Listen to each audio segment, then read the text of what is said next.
Hey, what's going on, world? It's me again, Ethan Smith, aka Mr. P. Another daily dose positive post, man. Today I'm gonna talk about change. It's one of the favorite things I like to talk about. Change. It's simple for most of us to do, but it's the hardest thing for everyone to do. Yeah, I know. It's simple for most of us to do, but it's the hardest thing for everyone to do. Because we sometimes do not like change because it's different than our norm. It's different than the way we were raised. It's different than the way we were taught. It's different than the environment we grew up in. Today I had the opportunity to talk to an older gentleman, a Caucasian gentleman, who told me he was raised to be racist towards African Americans and Latino Americans.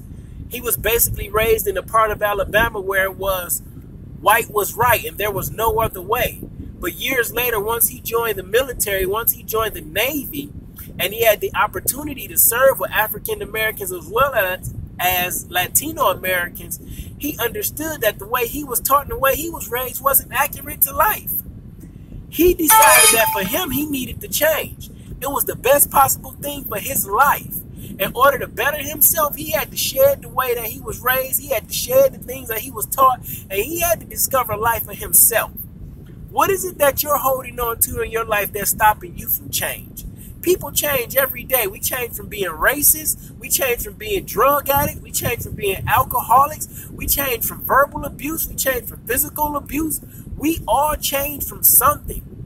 But how many of us internally looking within and changing our lives to live the best life that we can live for us? Regardless to what someone else says, regardless to what someone else feels. This gentleman was raised during a time where racism was somewhat accepted. And he was taught that racism was okay. But as he got older and he developed relationships with people outside his race, he understood that the way that he was taught wasn't the way he had to live. We all have the ability to change. Hell, I changed. I was verbal abusive towards my ex-wife, who's now my current fiance. I wasn't always there for my children, who I have a great relationship now.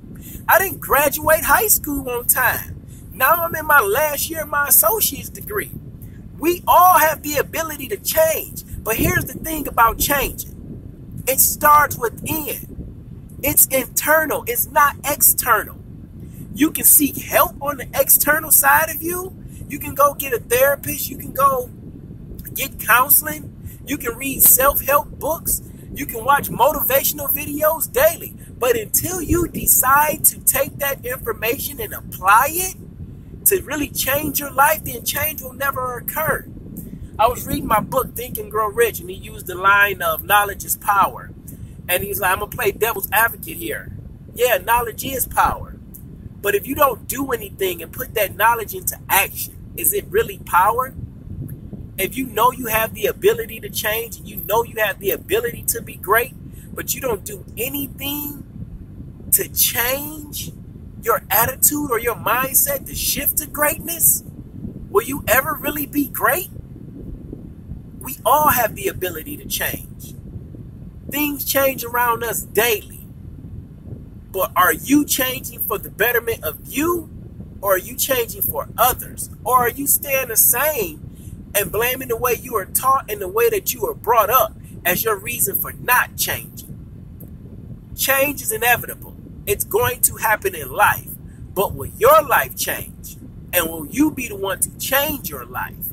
Because if true change is to occur in your life, that change starts with you. It's your boy Ethan Smith, aka Mr. P.I.E.N. Don't be afraid to change, man. I'm out.